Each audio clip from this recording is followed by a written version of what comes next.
Para algunos filósofos a lo largo de la historia, la felicidad de las personas era algo mucho más fácil de alcanzar. Tan solo tendríamos que liberarnos de los deseos materiales que nos rodean. Este tipo de pensamiento es el que tuvieron algunas personas procedentes de Italia que se asentaron en esta zona hace algunos siglos. Ellos decidieron dejar de lado a la sociedad y comenzar aquí, en plena naturaleza, una vida en conexión con ellos mismos y con lo que les rodeaba, sin necesidad de nada más que reflexionar y vivir de lo que la propia tierra les proporcionaba. Pero esas mismas personas, unos años después, consiguieron alzar uno de los monasterios más importantes de la península. ¿Cómo consiguieron hacerlo? Mis pasos me han traído hoy hasta el Tiemblo, en Ávila. Aquí, en la falda de un cerro, están ocultas las ruinas del primer monasterio de la Orden de los Jerónimos construido en la península ibérica, el de Guisando, un lugar donde las energías místicas y la naturaleza han tenido una importancia enorme a lo largo de los siglos.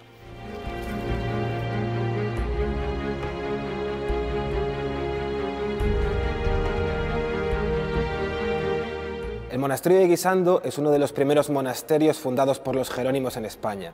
Además, debemos recalcar la importancia de la existencia de los toros de piedra de la época de los betones que se encuentran muy cerca de él.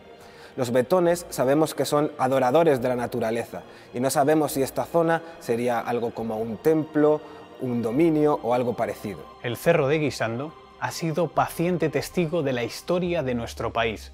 De hecho, en su falda se han producido numerosos hechos históricos de vital importancia. Sin embargo, la razón por la que he venido ha sido responder a la pregunta: ¿qué tiene de especial este lugar para haber atraído a tantas personas a lo largo del tiempo? Es verdad que las personas antiguamente sentían más las energías de la naturaleza que nosotros. Ellos sí conocían cada señal. No utilizaban las suelas de los zapatos que normalmente nosotros utilizamos, que eso nos hace quitar también lo que es la conexión con la madre tierra. Ellos sí sabían. Cuando llegué allí, el propio lugar me respondió. Las energías que emanan de la naturaleza de este lugar me hicieron comprender al instante esa atracción.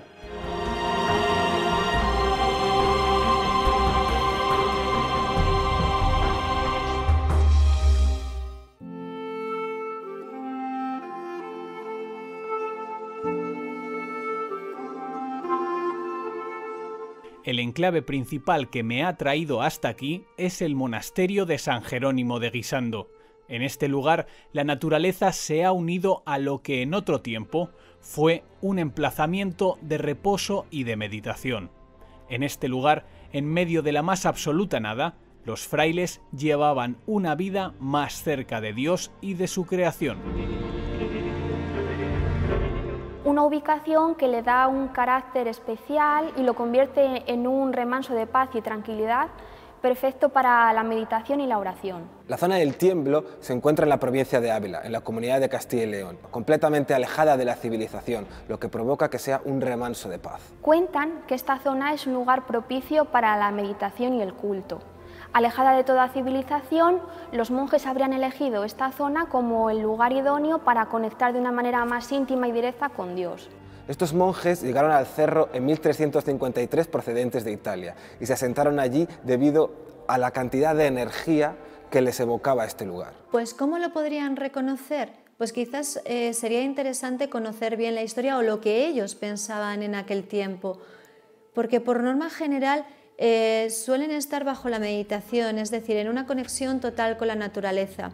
Entonces es como que les van guiando, ¿no? Como que hay alguien, por decirlo de alguna forma, llamarlo guía, llamarlo espíritu, que les va diciendo: tenéis que ir por aquí, cuando lleguéis al punto exacto vais a saber que ese es el punto exacto, porque van a notar una energía, o al estar allí van a saber que ese es el sitio donde se tienen que quedar. A lo mejor por eso recorrieron tantísimos kilómetros para llegar a ese punto exacto que tiene una energía concreta, porque durante el camino han pasado por muchos sitios energéticos, pero buscaban uno que precisamente tuviera esa energía concreta que era la que estaban buscando. Los monjes de la Orden de San Jerónimo, creada en el siglo XIV, que se asentaron en este lugar, llevaban una vida dedicada exclusivamente al silencio y a la oración. Ellos creían que esa soledad les llevaría a estar más cerca de Dios, y en este emplazamiento encontraron el lugar perfecto para ello. Pero ¿cómo aquellos humildes monjes pudieron construir algo tan colosal? El monasterio fue el final de un largo camino que comenzó cuando unos ermitaños procedentes de tierras italianas decidieron asentarse en unas cuevas cercanas. Allí sintieron las energías de la tierra y respondieron a su llamada, lejos del mundanal ruido de las ciudades de la época. Por esta zona se asentaron los eremitas del siglo XIV que se acercaron hasta aquí. De hecho, la palabra eremita procede del griego eremos, que significa bien solo, bien abandonado, siendo los eremitas las personas abandonadas a Dios en medio de su creación. Y aquí fueron abandonados y subsistieron gracias a lo que la naturaleza y su creador les daba.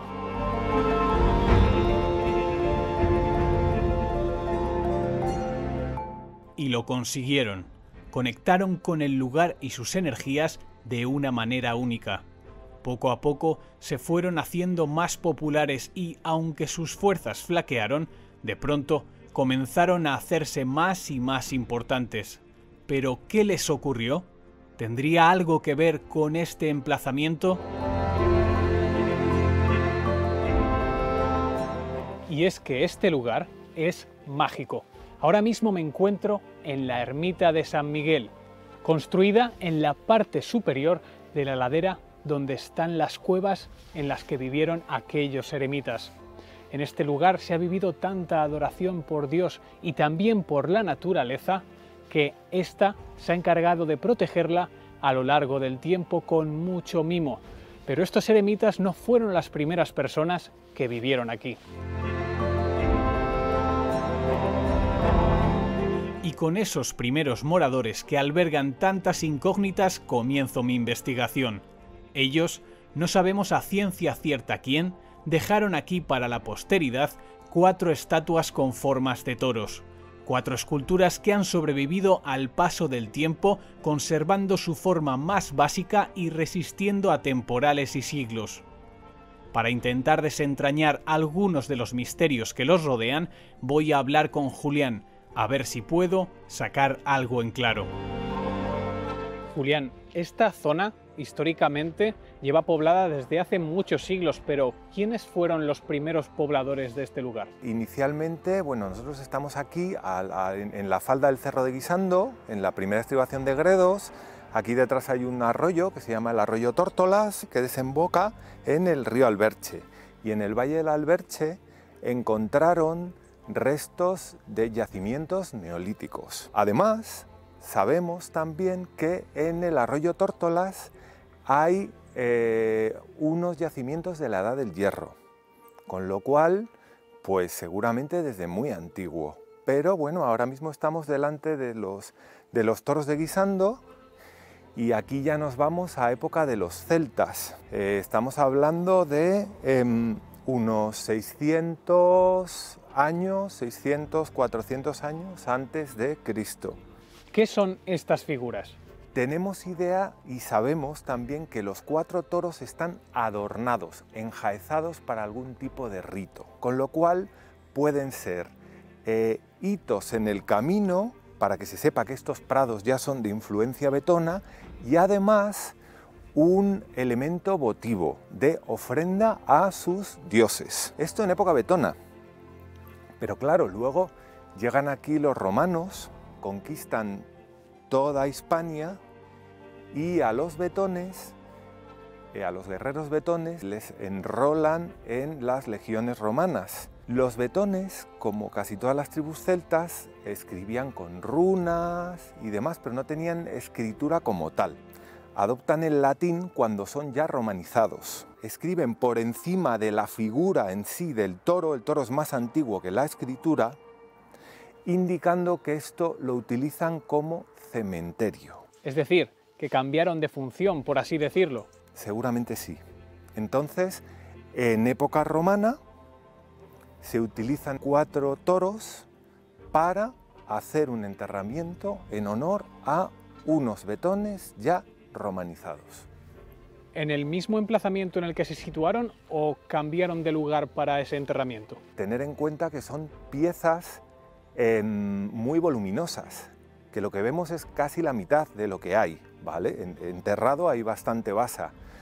Cuesta moverlos. Ha llegado hasta nuestros días gracias a los escritos desde la Edad Media. ¿Qué más hechos históricos importantes han tenido lugar aquí? Porque, por lo que tengo entendido, han ocurrido bastantes.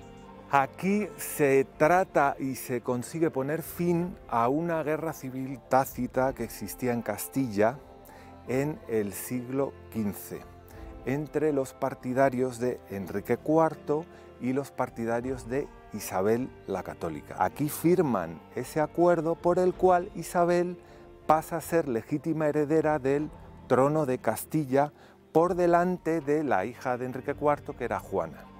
Y a partir de ese momento pues, se le dio mucho realce también a los 4 toros. Incluso un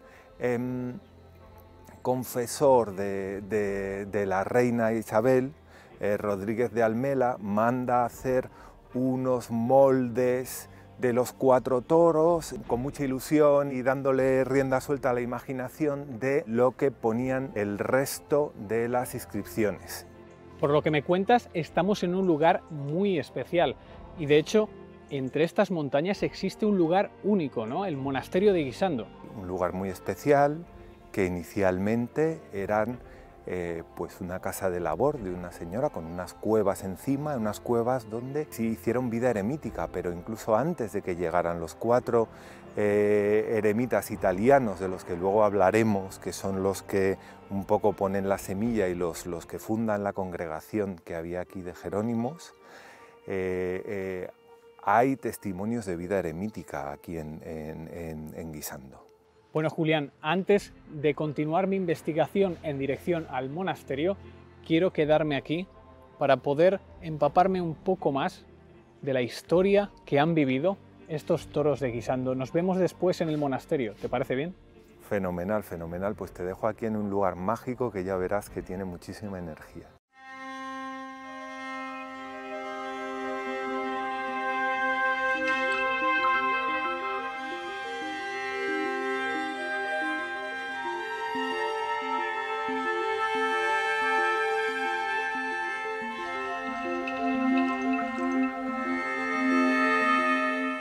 Es el primer punto que conozco de Guisando y ya puedo notar esa magia, esa historia que tiene este lugar. Mirando estos toros, me gusta aventurarme y pensar en aquellos autores cientos de años atrás, inconscientes de que en el futuro nosotros estaríamos mirando sus obras con esta curiosidad. Es el primer punto de esta investigación y ya puedo comprobar toda esta magia.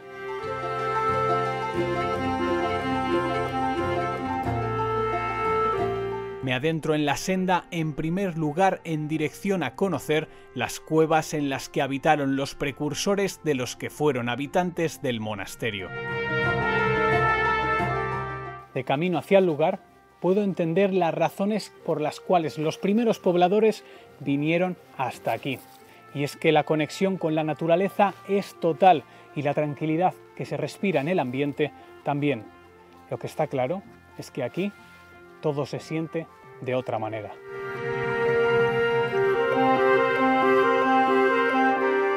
Pero la razón de mi investigación comienza en este lugar, en estas cuevas que se convirtieron en la vivienda de aquellos que hace siglos decidieron dejarlo todo para sentirse más cerca de Dios.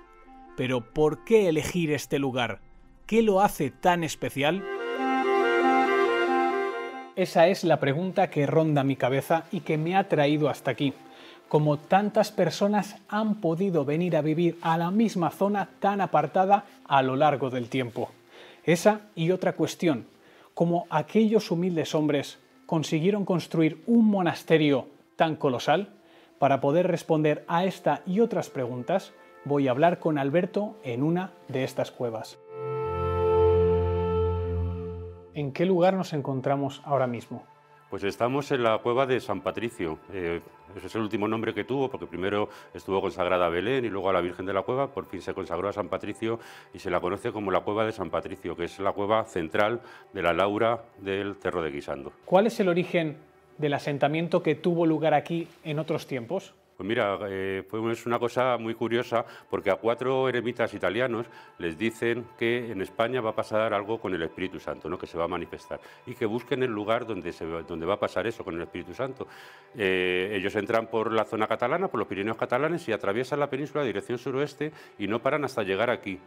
Y cuando llegan aquí sienten lo que yo llamo la llamada del cerro y deciden quedarse en el cerro esperando al Espíritu Santo. Preguntan, les dicen que hay 8 cuevas para vivir, dicen pues estupendo, nos quedamos aquí a vivir, y ese es el origen del asentamiento de esos eremitas que fueron los pioneros, los que luego fundarían el monasterio de las Cuevas de San Jerónimo de Guisando. ¿Y qué era ser un eremita? Son personas que deciden separarse del mundo para en soledad encontrar a Dios. Lo que sí que pasa es que sí que se tienden a juntarse, ¿no? Pues en lauras, lo que se llama lauras, que son, pues encuentran cuevas unidas, cercanas, y aprovechan esas cuevas para juntarse.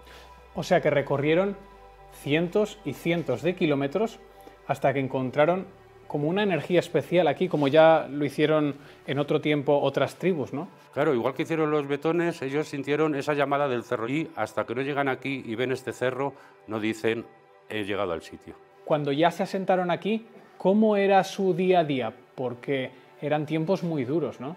Sí, estamos hablando del siglo XIV, 1350, es cuando ellos llegan aquí. Lo que sí que pasa es que cuando ellos llegan, 2 años antes había estallado la peste negra, y sí que se dedican a cuidar enfermos. La Mesta, los que están pasando por la Cañada Real, les suben enfermos de peste o de torcedura de tobillo, ellos cuidan enfermos. A cambio de eso reciben limosnas, porque no es que cobren, ¿no? Pero sí que les dan limosnas.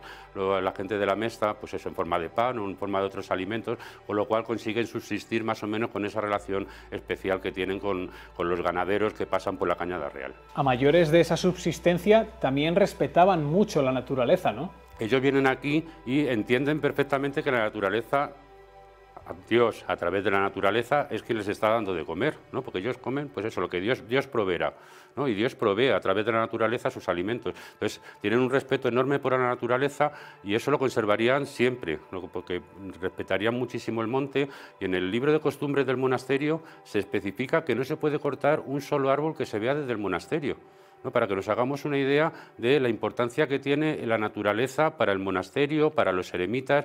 Es mantener una relación vital importantísima, porque saben que si la naturaleza no hubieran podido vivir, hubieran muerto. Tienen que respetar a la naturaleza como intermediaria con Dios. Si ellos vivían en grutas, ¿qué significado tenía para ellos o para qué utilizaban esta cueva de San Patricio? Esta cueva de San Patricio yo digo que es una especie de iglesia y centro cívico-social, ¿no? Ellos rezan y se encuentran con Dios solos en sus cuevas, pero cuando quieren rezar en comunidad vienen aquí a esta cueva. Cuando se encuentran tomates y quieren compartirlos con sus compañeros, vienen a esta cueva a compartir. ¿Cuántos años permanecen viviendo aquí en las cuevas? Aquí están 25 años. A los 20 se juntan y dicen, oye, que igual nos hemos equivocado. Igual este no es el sitio, porque llevamos 20 años y no ha pasado nada. Entonces ellos se marchan y se paran a dormir en Higuera de las Dueñas.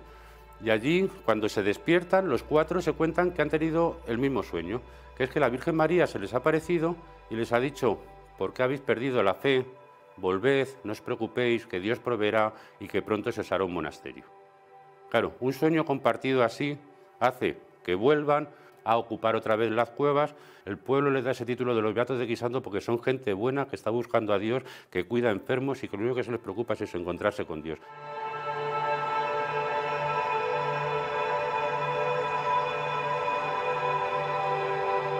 Alberto, entonces, esta es la famosa ermita que está en la parte superior de las cuevas. Sí, está en la ermita que mandó construir el segundo marqués de Villena, que es la parte más alta de todo lo que sería el conjunto del monasterio. Podemos adivinar que el marqués de Villena está detrás de esta ermita gracias al escudo, ¿no? Claro, este escudo plasma los 4 apellidos del Marqués de Villena, que es unos apellidos importantísimos, ¿no? Estamos hablando del señor más importante del momento de toda la península ibérica. ¿Qué relación hay entre ese hombre más importante de la península ibérica en ese momento con unos humildes eremitas que vivían apartados de todo? Del segundo Marqués de Villena dice que era seguidor de los Iluminados. Los Iluminados es una especie de secta que buscan un poco el contacto. Dicen que el contacto con Dios, una vez que han conseguido ese contacto con Dios, como que les santifica y les permite hacer cosas, ¿no? Entonces los jerónimos, como parten de la gente de las cuevas, que son eremitas, que también ellos solo se bastan para encontrarse con Dios, pues ve como una similitud, ¿no? El Marqués de Villena ve como una similitud y dice, pues oye, voy a ver a estos jerónimos, y con los jerónimos de Guisando llega como a un acuerdo de, pues eso, yo voy a construir una ermita, voy a construir un claustro de novicios, vamos a ayudarnos y a mí me dejáis hacer mis alquimias, porque a él le gustaba mucho la alquimia. Es increíble cómo en este lugar se juntan tantos misterios y tanto misticismo. Por un lado, aquellos toros de Guisando, por otro, estos eremitas que viven en comunión con Dios y con la naturaleza, y a mayores, siendo coetáneos de la misma época, el Marqués de Villena haciendo alquimia aquí. Está claro que este es un lugar especial en todos los sentidos. Hay una llamada del cerro que todos sentimos y que sintieron personajes muy singulares. Han pasado por aquí personas increíbles que han sentido esa llamada del cerro, ¿no? Y los monjes se dedican a rezar, a encontrarse con Dios, a trabajar, y alrededor, sobre todo en el siglo XVI, que es la época del Marqués de Villena, la época de Felipe II, hay un movimiento aquí tremendo, ¿no? De gente que quiere verles, que quiere conocerles y que quiere sentir esa llamada del cerro y que la sienten, evidentemente. Pues yo ahora voy a adentrarme en esas cuevas donde vivieron los eremitas a intentar sentir esa llamada del cerro, esa llamada de la naturaleza.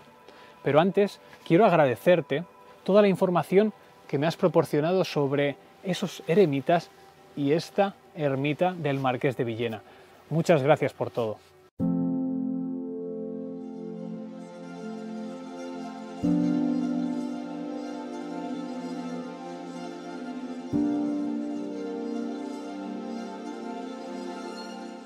¿Cómo pudieron tener todos los monjes el mismo sueño? ¿Habrían creado una conexión especial entre ellos después de tanto tiempo en las cuevas? ¿Qué sentirían viviendo aquí durante 20 años? ¿Tiene este lugar una energía especial que te ayude a conectar con la naturaleza? Intentando buscar una respuesta de primera mano para todas estas preguntas, me encuentro de nuevo en las cuevas, donde voy a llevar a cabo un pequeño experimento.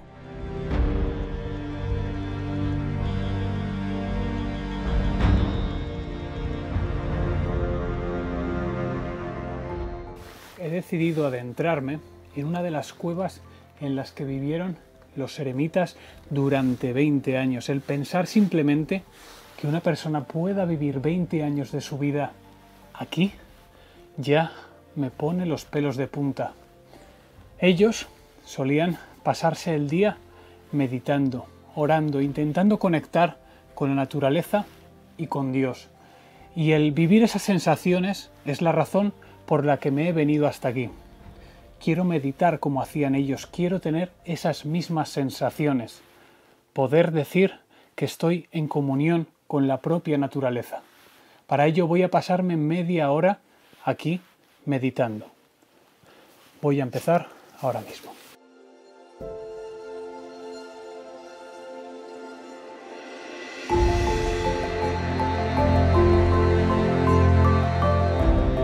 Realizo un ejercicio de meditación normal, controlando la respiración mientras el tiempo pasa. Me concentro en sentir el frío y la humedad que hay en la cueva, pero de una forma en la que los acepto, ya que pertenecen a la propia experiencia.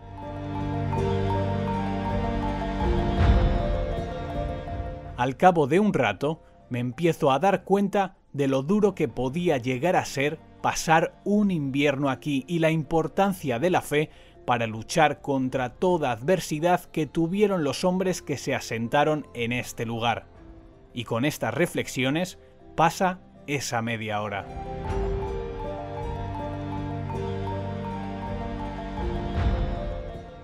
Es curioso cómo el poder sentir lo que sintieron otras personas anteriormente en un mismo lugar te hace ponerte en su situación, intentar ver las cosas desde la perspectiva desde la que ellos la veían. Eso es lo que quería hacer estando aquí, intentar conocer, estar en la mente de esas personas, saber qué les llevó a estar aquí tanto tiempo y después a construir el monasterio. Creo que el contacto con la naturaleza, esa fe que les generaba estar aquí y poder estar de una manera tan pura y tan pacífica en comunión con Dios, les llevó después a la grandeza que les hizo eternos. Y de esa eternidad ha surgido este monasterio que podemos disfrutar hoy en día. Un monasterio que voy a conocer a continuación mucho más a fondo. Los monjes jerónimos que vivían en esta zona utilizaban multitud de hierbas y practicaban la meditación para poder alcanzar a Dios. La meditación es la forma de ponerse en contacto con la pureza de nuestro yo interior. Eso sería lo que es meditar. Estamos en contacto con nosotros mismos y al mismo tiempo, como nosotros formamos parte de la naturaleza, estamos en contacto con la naturaleza. Es como una unión.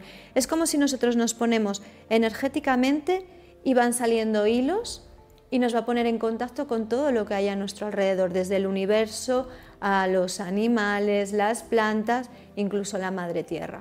Cuenta la historia que los eremitas, en la soledad de sus cuevas, tras ingerir una serie de hierbas que recolectaban de la zona, se sentaban largas horas a meditar para conseguir una conexión más directa con la naturaleza y con Dios. Si hay algo que tengo claro, es que la naturaleza es una de las energías más potentes, si no la que más. En este lugar, el hábitat respetó durante siglos a quienes les respetaban y tras el abandono por su parte, parece que esta naturaleza se empeña en engullir aquel monasterio o al menos los restos que quedan de él para así convertirlo en eterno. Pero ¿cuál es la historia de este monasterio? ¿Por qué entró en declive? Y lo que es más importante, ¿cómo ha conseguido sobrevivir al paso del tiempo? Para responder a estas y muchas otras preguntas, voy a seguir charlando con Julián, que conoce todo sobre este lugar.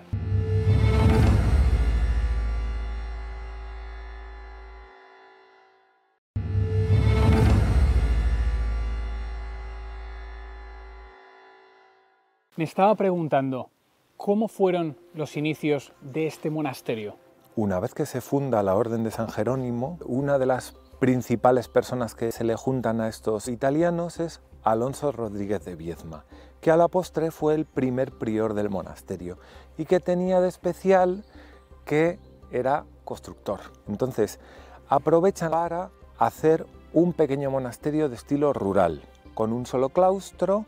Detrás de la casa hacen una iglesia y así están funcionando hasta que en el siglo XV un obispo de Ávila, Fonseca, les ayuda económicamente para ampliarlo hacia abajo, que es toda esta ruina que estamos viendo aquí delante, que es el claustro principal.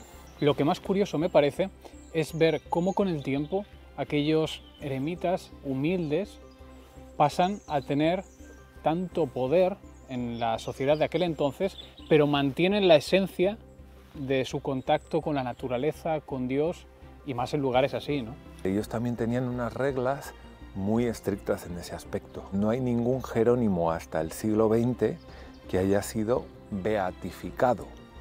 No hay ningún jerónimo santo. ¿Por qué? ¿Porque eran muy malos los frailes? No, porque ellos, dentro de su voto de pobreza, estaba el no convocar causas para ellos mismos. O sea, al no promover ellos sus propias causas, era más difícil que uno externo promueva alguna causa de santificación. Incluso a algunos jerónimos les acusan de judaizantes y los queman en la hoguera, o sea que tenían dentro de la Iglesia Católica también tenían sus rifirrafes. Y ese monasterio sigue creciendo y se hace cada vez más importante, ¿no?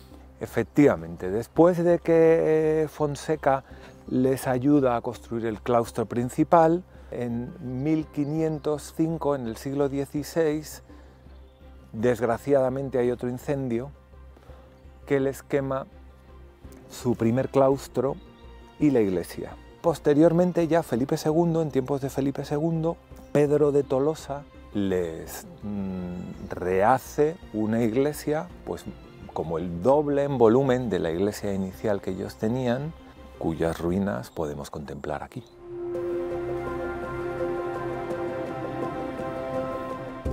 Después de descubrir la historia del monasterio gracias a Julián, me dispongo a sumergirme en otros siglos. Quiero conectar de alguna manera con la naturaleza y con la historia. Comienzo mi inmersión en el monasterio de San Jerónimo de Guisando, entrando por su puerta principal. Una puerta que está escondida, como el propio monasterio, en medio de la naturaleza, rodeada y abrazada por hiedras de 400 años de edad. Este lugar tan especial fue construido por Pedro de Tolosa, quien más tarde sería el responsable de la obra de El Escorial.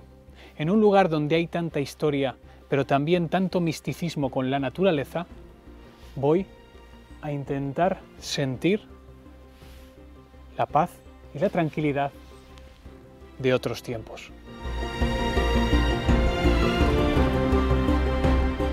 Al entrar, puedo contemplar cómo aquí el tiempo transcurre de un modo diferente, como si se hubiera parado y el entorno se hubiera encargado de salvar a las ruinas continuando la misión de una de sus propietarias.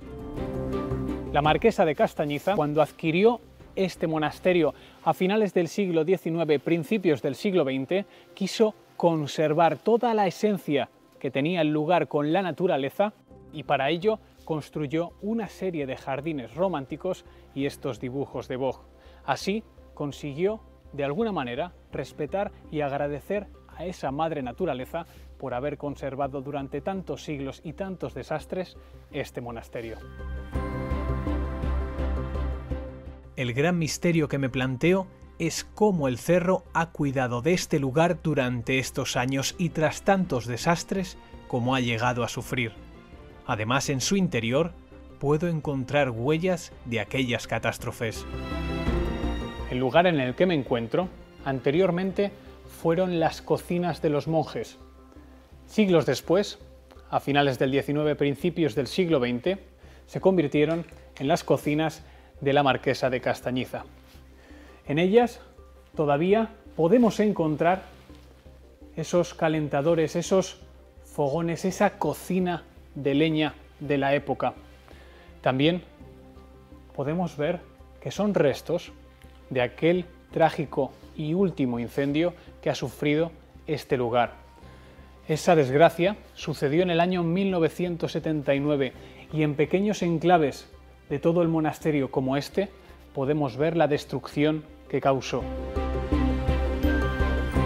Con tantas ampliaciones y diferentes reformas, todo el enclave tiene pequeños detalles que nos hablan como susurrándonos sobre lo que un día llegaron a ser. Cada paso aquí es un nuevo descubrimiento.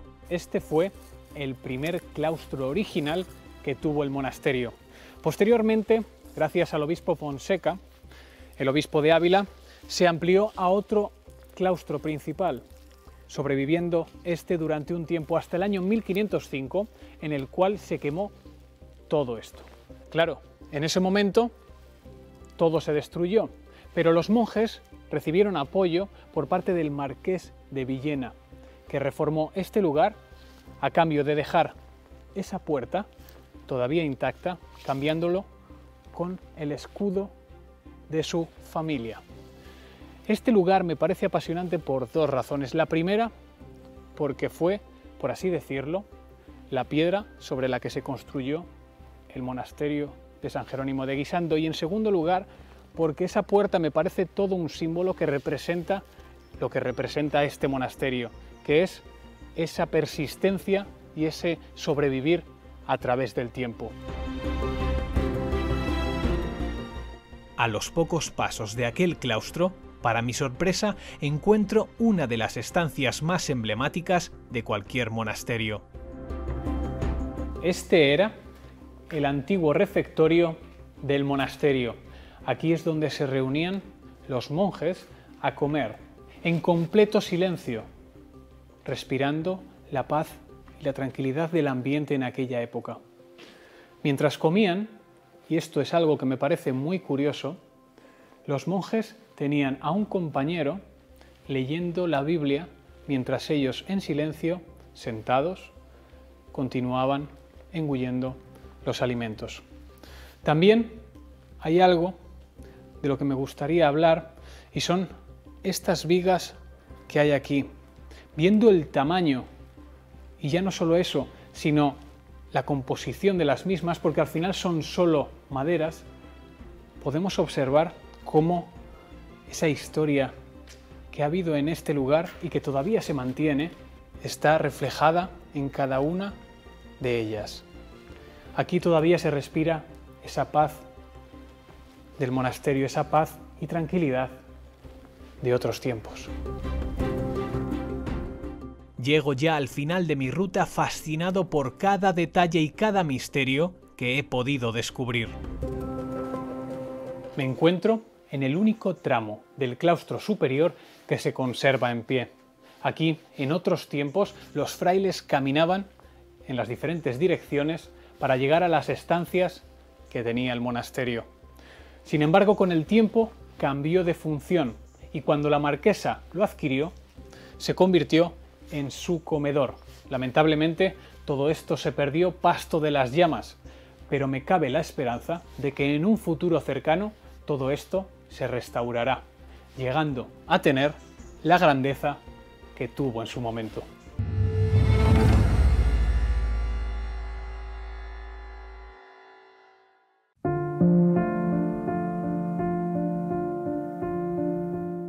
Mi visita concluye, pero antes de irme, quiero hablar de nuevo con Julián.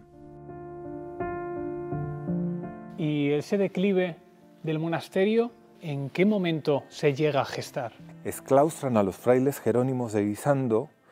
La orden de San Jerónimo en su rama masculina prácticamente se extingue. El Ministerio de la Gobernación de la reina Isabel II vende en pública subasta el monasterio y los terrenos, porque de esos 4 eremitas italianos que tienen unas cuevas y que hay una primera donación, pasan a poseer todo el cerro de Guisando. Eso se vende en pública subasta. ¿Quién adquiere tal cantidad de terreno? Pues inicialmente un nieto de Goya, Manolín Goya, pero lo vende al poco tiempo y lo compra el hermano del general Narváez. Y bueno, pasan diversas manos, entre ellos a Felipe Ballarino y su sobrina, la marquesa de Castañiza, pues eso, entre finales del 19 y principios del 20, lo adquiere para consolidarlo con parte de las columnas y arcos del claustro de novicios que estaban caídos, hace unos jardines románticos. O sea que en años la primera persona que se interesa realmente y que de verdad lleva a cabo una serie de reformas interesantes en todo el monasterio y su territorio sería esa marquesa, ¿no? Yo creo que sí que es la persona que más se interesó. Es la que tiene la visión más histórica de ponerlo en valor, de hablar con arqueólogos, arquitectos, historiadores, de hacer los jardines. Ese tipo de sensibilidad sí que es la primera en demostrarlo. Conociendo la zona como tú la conoces, ¿sabes de algún mito o leyenda de todo este cerro de Guisando? Existe una leyenda popular que habla que la cueva de San Patricio llegaba hasta Portugal. Claro, lo que pasaba aquí es que tenías la cueva que había sido habitada por ermitaños y subías un poquito más atrás y la cueva seguía un poquito más adelante y se acababa. Pero luego salías fuera y había como pasadizos o túneles que decían, bueno, ¿a dónde irá eso? Esos pasadizos o túneles no eran otra cosa que una cantera, porque los frailes aprovechan todas esas piedras que están aquí al lado para extraer piedra de granito de primera calidad para poder hacer todos estos sillares y todas estas mampostas que estamos viendo ahora mismo en las ruinas de la iglesia. Lo que está claro es que este lugar no necesita leyenda ninguna teniendo la magia que tiene. Efectivamente.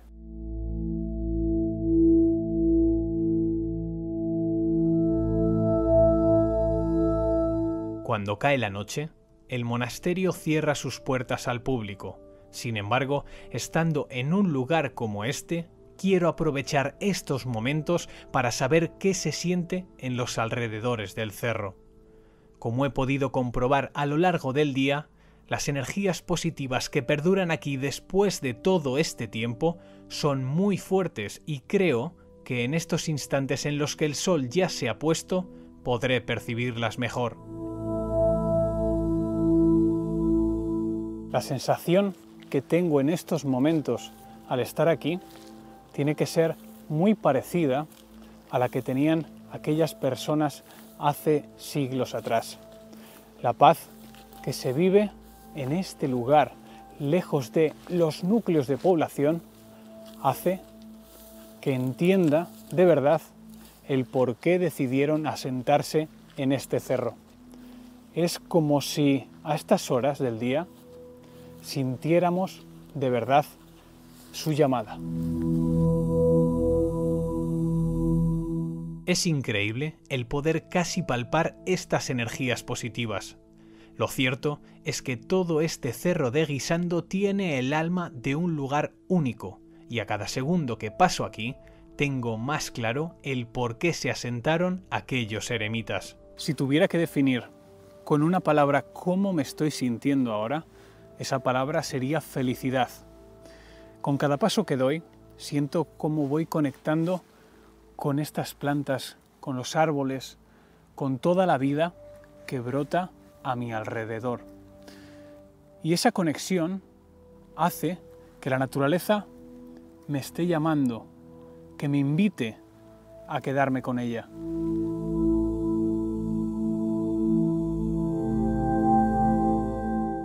Y lo cierto es que continúo mi paseo sin rumbo fijo, simplemente dejándome llevar por donde mis pasos quieren. Me limito a disfrutar, a conectar con el cerro, a sentirme más cerca de la naturaleza, igual que los antiguos habitantes de este lugar. Me siento parte de su historia, tanto como lo fueron ellos.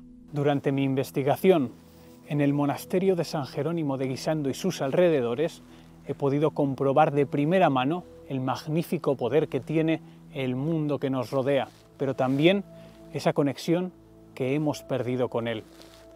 El haber conocido esa misteriosa y maravillosa historia de los primeros pobladores de este lugar tan apartado, pero único, ha hecho que quiera conectar más con la naturaleza de mi alrededor.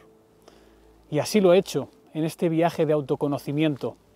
Y para completarlo, he decidido terminar mi investigación aquí, durmiendo en el cerro de Guisando, sintiendo la llamada como si fuera el último eremita.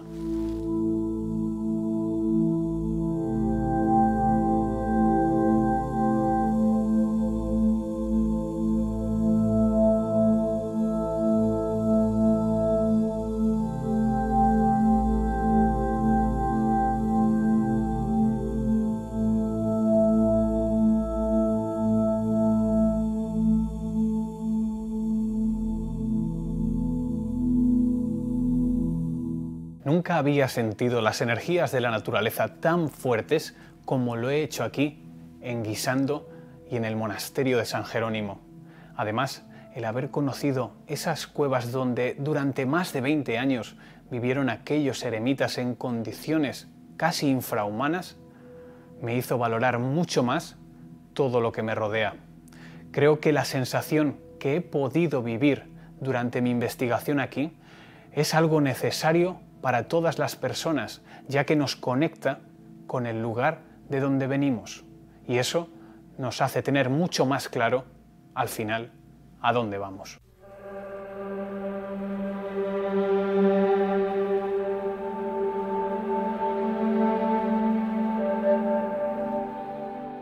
El ser humano ha ido perdiendo su contacto con la naturaleza conforme la sociedad ha ido avanzando.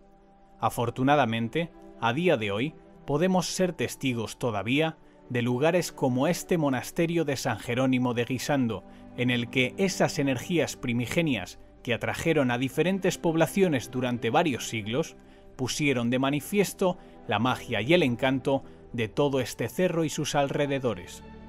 Aquí he podido conectar con el misticismo de una manera similar a la que aquellos eremitas lo hicieron desde sus cuevas.